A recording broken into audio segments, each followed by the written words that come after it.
Good afternoon, everyone. Now we're going to open a new topic entitled Chapter 10 Creating a Positive Culture. Meaning to say, we're going to tackle about school culture and how are we going to create a positive school culture. So, before that, we're going to define what does school mean. So, when we say school, it is a place or a cause to acquire knowledge or skills in some field. Meanwhile, when we say culture, it is a customary beliefs, social forms, and material traits of a racial, religious, or social group. Now let's define what the school culture means. Here, the meaning of school culture. School culture is one of the most complex and important concepts in education, according to Skene of 1985.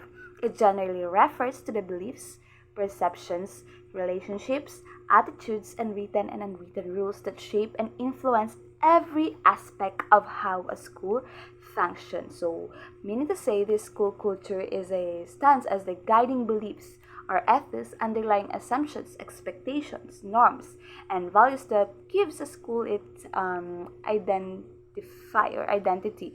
It also influences the way a school operates and affect the behavior of principals, teachers, support staff, and learners. So here, however, the term also encompasses more concrete issues such as the physical and emotional safety of students, the orderliness of classrooms and public spaces, or degree to which a school embraces racial, ethnic, linguistic, and cultural diversity. So, in short, this school culture, it serves as a standard that needs to be reached and followed for the orderliness inside the school premises. Moving on, according to Spacey, the school culture consists of the norms and shared experiences that evolve over school's history. So, school culture has become a central concept in many efforts to change how a school operates and improve educational results. So, while the school culture is heavily influenced by its institutional history, culture also shapes social patterns, habits, and dynamics that influence future behaviors, which could become an obstacle to reform and improvement. For example, if a faculty culture is generally dysfunctional, if there is an interpersonal tensions and distrust are common, problems are rarely addressed or resolved, or staff members tend to argue more than they collaborate or engage in productive professional discussions. It is likely that these cultural factors will significantly complicate or hinder any attempt to change how the school operates. So, this simple example illustrates why school culture has become the object of so many research studies and reform efforts. Without a school culture that is conducive, when there's no school culture that is conducive to improvement, reform becomes exponentially more difficult. So yes, in fact, Scott and Marzano of 2014 state that school culture is reinforced by norms, expectations, and traditions, including everything from dress codes to discipline systems to celebration of achievements. Therefore, it may be described as the character of the school that gives a school qualities beyond its structures, resources, and practices. Meaning to say, they are built through the everyday business of school life. It is the way business is handled that both forms and reflects of the culture. So that's according to Sophia J of 1985. So, mean to say, this school culture is the reflection of a school. It serves as the characteristics what is inside the school from this so-called structure. Now, moving on, we're going to tackle as culture as a social construct. So here, culture as a social construct, not a genetic construct. So this means that school culture is therefore something that we do not inherit or pass on through the genes. Rather, it is something that we create and shape. It is shaped by everything that all people in school see, hear, feel, and interact with. It is a creation of the school head, teachers, parents, non-teaching staffs, students, and community. According to Cian Slade of 2014 elaborates, within a couple of minutes of walking into a school or a classroom, we can tell, define, almost taste the culture that permeates that space. Is it an open, sharing environment, or is it a rigid discipline, defined playing field, Is it safe and welcoming or intimidating and confronting? Does it welcome all voices or does it make you want to shrink? Is it waiting for instruction and leadership or is it self-directed with a common purpose? So meaning to say, when we say school as a social construct, meaning to say here, we cannot inherit culture in a way of blood by blood only, meaning to say we can pass it also generation to generation through interacting, through socializing. So the rules we tend to follow, the dress code, and the environment if it is conducive enough to suffice the learnings of every student studying inside the campus. Meaning to say, in short, culture as a social construct. Meaning to say school culture, it promotes discipline. Okay? Next, school climate and school culture. So, how does school climate differ from school culture? So, these terms are frequently used interchangeably, but school climate is more relational. It is illustrated by the attitudes and behaviors of the school staff and is focused on the style of the school's organizational system. Meaning to say, school climate refers to the school's effects on students, including teaching practices, diversity, and the relationship among administrators, teachers, parents, and students. School climate is driven by and reflected in daily interactions of staff, administration, faculty, students, support staff, and the outside community. So here, meaning to say, a school climate is way different from school culture, since school climate is a group of people's collective mood or morale. Climate describes the shared perceptions of the people in a group or organization. Like what we have stated here, school climate is driven by and reflected in daily interactions of staff, administration, faculty, students, support staff, and the outside community. Meaning to say, there's a shared perceptions of the people in a group or organization. While culture, it includes how people feel and about the organization and the beliefs, values, and assumptions that provide the identity and set the standard of behavior. So, inside the school culture, we can determine what is the current school climate and how are we going to deal with this. Is this safe? Is this good or bad? So that we can immediately correct any other further mistakes. And that will fall for what? For school improvement. So technically, school climate is a big help to build or to rebuild or to innovate the school culture that we had for the meantime or in the present times, or what we are using this as what is the present school culture that is undergoing today. So technically, this school climate is one of the sword or one of the weapon for us to see if the school culture is really functioning well or effectively functioning inside the school premises.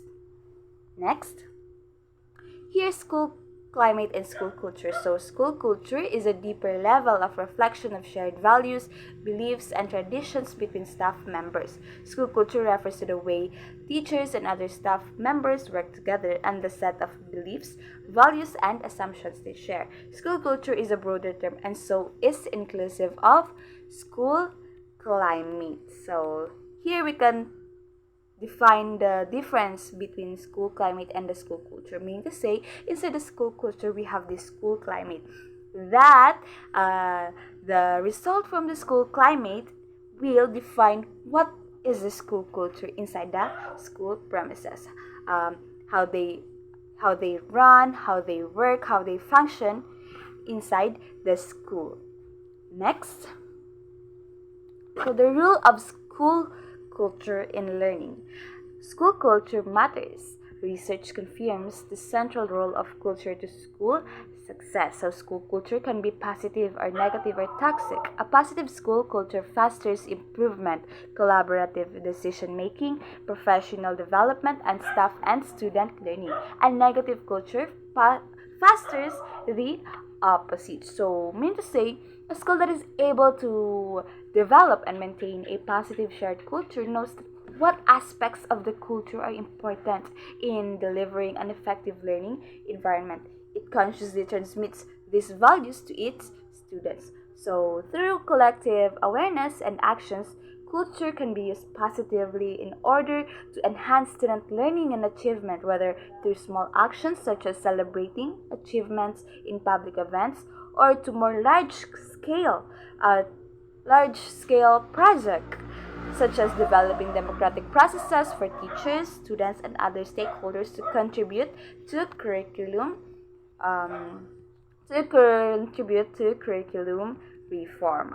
So while it appears to be constant, culture is a dynamic space that is influenced by laws, policies, and changes of leadership. So meaning to say, it therefore requires school leaders to be aware of what influences or changes aspects of the school culture, whether deliberately or not, and ensuring that the culture for learning and achievement are never put at risk.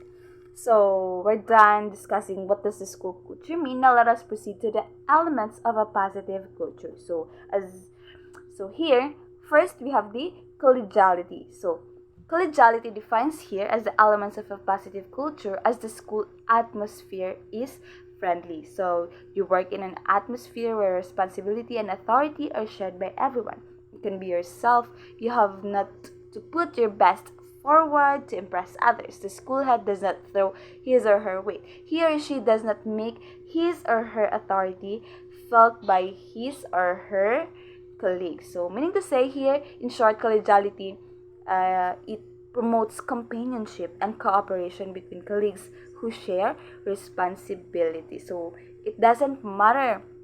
The purpose here is not to impress, but to what?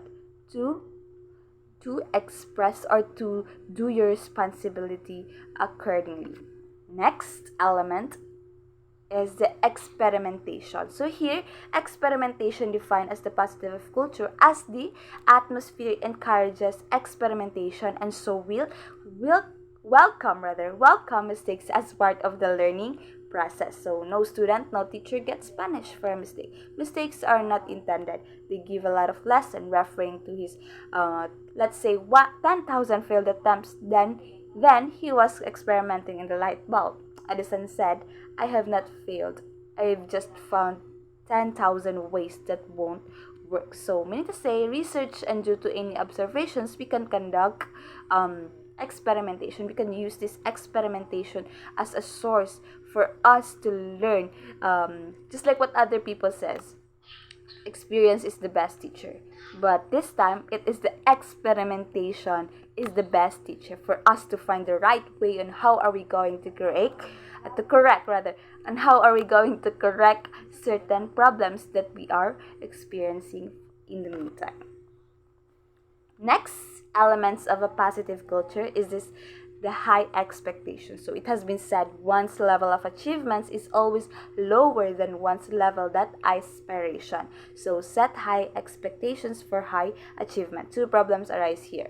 According to Robert J. Marzano, warn us. First, expectations are subtle and difficult to change. Teachers may be unaware that they have low expectations for some students even when they become aware. They may have difficulty changing their expectations because their beliefs and biases have developed over the years. Second, what actually communicates expectations to students is teacher behavior. If teachers consciously work to change their biases but don't change their behavior toward those students from whom they have tended to expect less, their change of attitude will have little effect on student achievement. So meaning to say, here in high expectation, the goal here is the standard that you're going to set.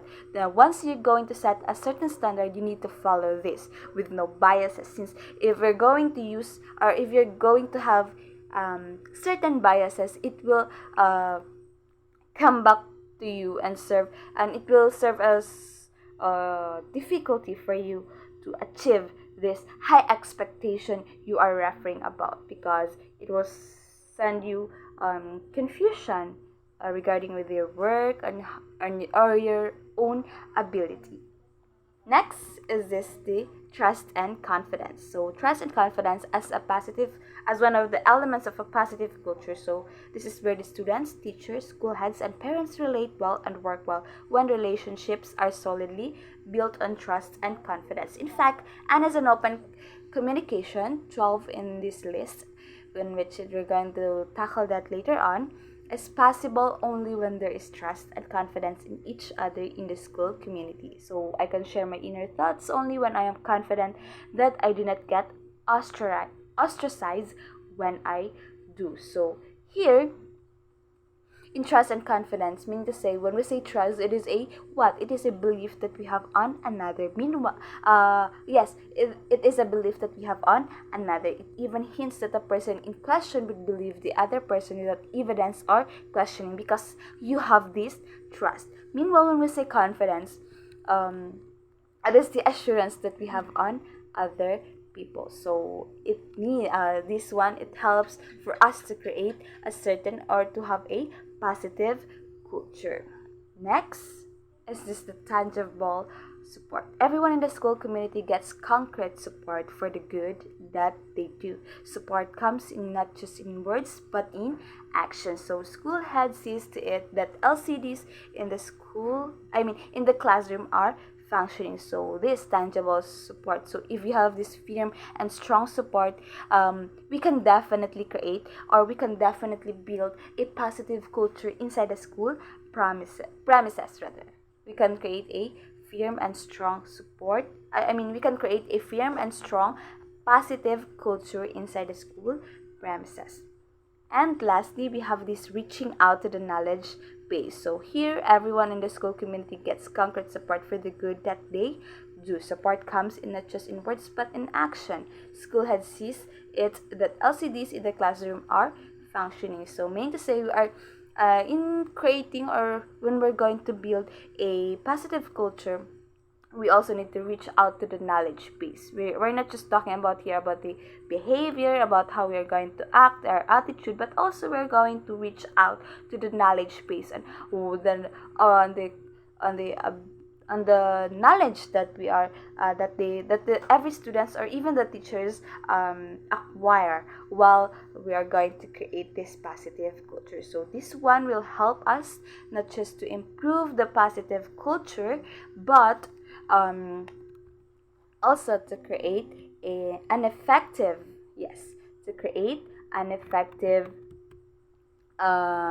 positive culture that is going to function inside the school premises. So that's it when we say a positive culture, and it is a basis for sustainable learning. So conversely, in a toxic school culture and climate, learning by all will not take place effectively, and what is learned may be sustainably harmful. So when a school is a positive place to be, people are happy to be there, do their best, and make their best better. So it is not exclusively on the shoulders of the building leader to support the existence of a collaborative school culture. So it is a shared ownership of all stakeholders in this process for us to create and acquire a positive culture. So we have another 6 elements of a positive culture, in which it would be tackled by my co-member, Miss Junimi Undang. So that's all my topic for today. I hope you learned something from me.